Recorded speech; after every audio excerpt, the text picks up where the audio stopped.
အားလုံးပဲမင်္ဂလာပါရွှေနဲ့လောက် online show နေကြိုဆိုလိုက်ပါတယ်ဒါအခုကတော့ဒါ morning ပေါ့နော်မနက်ခင်း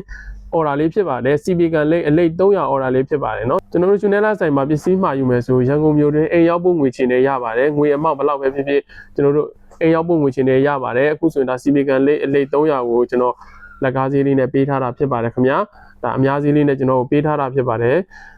အိမ်ရောက်ပို့ငွေချင်တွေပို့ပေးမှာဖြစ်ပါတယ်နော်ဆိုင်ရာကလေးတွေကိုတိုင်းသွားပို့ပေးမှာဖြစ်ပါတယ်။နယ်မျိုးတွေဆိုရင်တော့ဒီလိုမျိုးပစ္စည်းများတယ်ဆိုရင်ကျွန်တော်တို့ငွေကြိုလွှဲကားဂိတ်တင်ရပါတယ်ကျွန်တော်တို့ delivery service တွေကတော့ကျွန်တော်တို့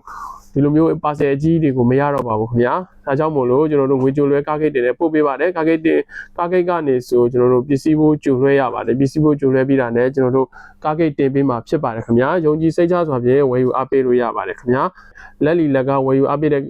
customer တယောက်ချင်းစီတိုင်းကိုအထူးပဲကျေးဇူးတင်ပါတယ်ခင်ဗျာကျွန်တော်တို့ရွှေနဲ့လာဆိုင်ကနေပြီးတော့အထူးပဲကျေးဇူးတင်ရှိပါတယ်ခင်ဗျာကျွန်တော်တို့ရွှေနဲ့လာဆိုင်မှာ TikTok မှာလည်းကျွန်တော်တို့အကောင့်ရှိပါတယ်เนาะ TikTok ကနေလည်းမှာယူလို့ရပါတယ် Viber ကနေလည်းမှာယူလို့ရပါတယ်ကျွန်တော်တို့ Facebook Messenger page ကနေပြီးတော့လည်းမှာယူလို့ရပါတယ် Viber ဖုန်းနံပါတ်လေးကတော့39995458ခု39 39995458ခု30ကနေလည်းဆက်သွယ်မှာယူလို့ရပါတယ်ခင်ဗျာအားလုံးကိုကျေးဇူးတင်ပါတယ်